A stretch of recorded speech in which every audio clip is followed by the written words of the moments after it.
Hi, welcome back to my channel. My name is Stephanie. I'm the mom of the crew of 5 Find Freedom. And in this video, I'm going to be talking about what we've been using for homeschooling your kids and what we plan on using in the fall when we start up school again.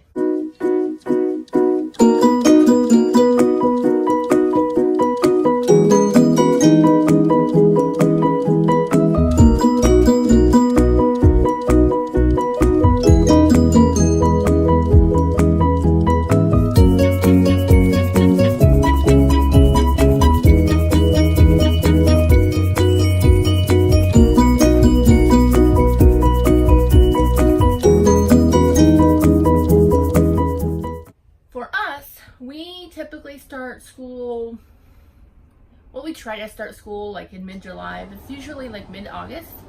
And then we stop school the Friday before May 21st. The reason we picked May 21st is it is my middle daughter's birthday. And we have this rule or something that the kids picked up on that we don't do school on birthday. So we just call it good. It's only a couple weeks earlier than the public schools in the state that we're from. So, we have been homeschooling solidly for the past almost 4 years. My oldest daughter, she's been back and forth, but now she's consistently homeschooled. My middle daughter, she's been homeschooled since spring break of kindergarten. And my youngest son, my only son, he has never been in public school. He has no desire to go. The ages are 10, 8, and 6. In the fall, they will be 11, 9, and almost 7. They will be in 6th grade, 4th grade, and 1st grade.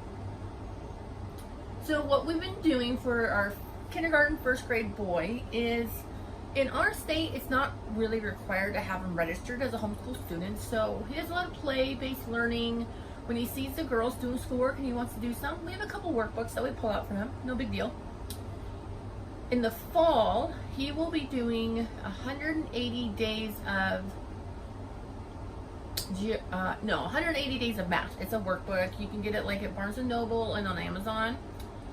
And then we will be doing a 2nd grade Addison Wesley math book that we picked up from a thrift store, and it's being sent to us in the mail. The reason we're doing 2nd grade is because the workbook that he's been doing is 2nd grade, but there's some topics we need to dive in deeper. Totally great. He doesn't need to have a reading program really. He's reading short chapter books on his own. We're going to work on some blending and phonics to just refresh. There's some words that he has trouble pronouncing. My middle daughter, she will be going to 4th grade. And my oldest daughter will be going to 6th grade. What they've been doing, well, last year we tried doing math in a textbook.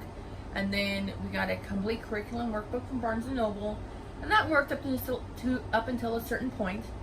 And then when we put the house on the market, I decided that we needed to do some type of schoolwork where it wasn't going to take up a lot of space, because cleaning up and then taking out every time the house was going to be shown was a lot of work. So we've been kind of dabbling in this online program. This online program is Common Core, but I haven't come across anything that is a little weird, it's hard to teach. It's called Mobi Max. There's a free version and an upgraded version. The free version is what we use now, and for us it works. The upgraded version, you can get like progress reports and report cards and some other things that I don't see necessary at this time. It covers kindergarten through 8th grade. And when your kids started, when my kids started, I had them do a reading level assessment, a science assessment, a writing assessment, and a math assessment. And it assigns your student a overall grade level percentage, or grade level point. So Hannah, let's go with Hannah. Hannah at the beginning of the school year, last year in April, she had tested at a 5th grade level for math. She didn't start doing the online Mobi Max math until about 3 months ago, because the bookwork from the book that we were doing was just really boring to her. So I decided to give this a try. And it shows how much you progress each month and what your grade level is. I like that part. And you can also go in there, even on the free version, you go in there and see what questions they got wrong and what the correct answer is. I like that part. So for the girls, they were using, once we switched over to MobiMax, Hannah was using MobiMax for math, social studies, science, math, social studies, science. I think that's it, yes. So those are the three main ones. And then Ileana was using social studies, science. Oh, that's right. Both of them were doing language arts, like learning about grammar on MobiMax.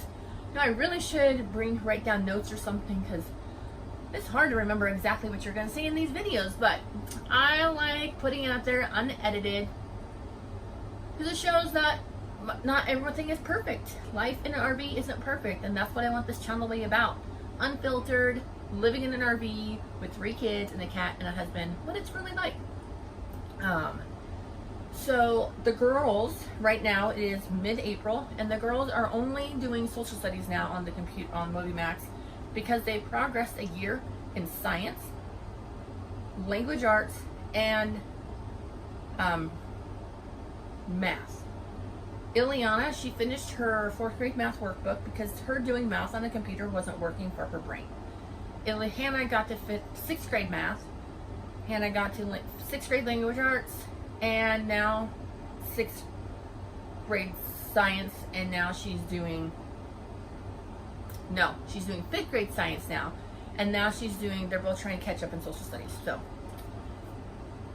all that to say is I really like the MobiMax because it lets you know how long they were on a subject, how long they were focused on it, how many problems they did, and the percentages they got wrong or right. And you can, on MobiMax, it has 70% as passing. I bumped it up to 80% because that's what I like to do, but you can change it however you want. So this coming up school year, it's going to be a little bit different.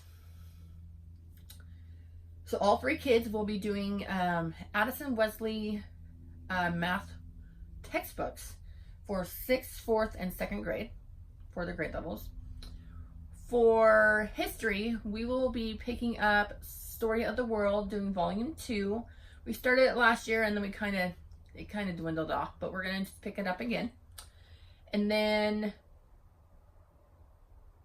the girls are going to be doing this Evan Moore workbook called Everyday Geography Skills for their grade level.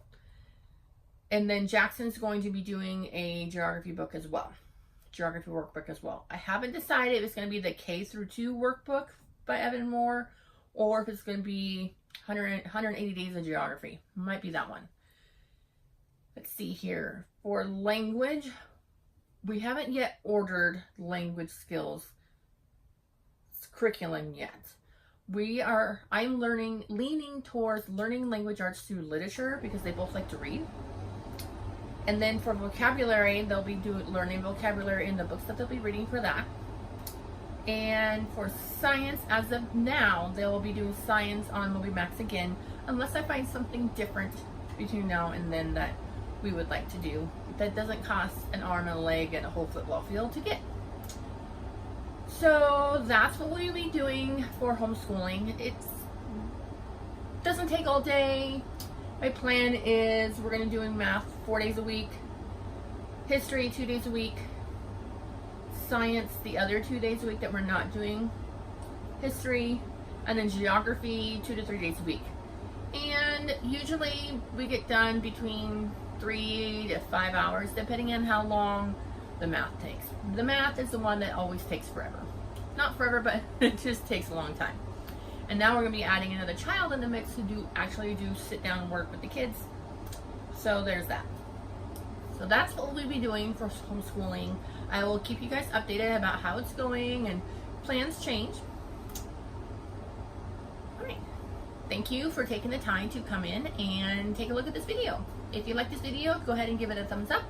If you want to see more videos, go ahead and hit subscribe. As always, have a great day.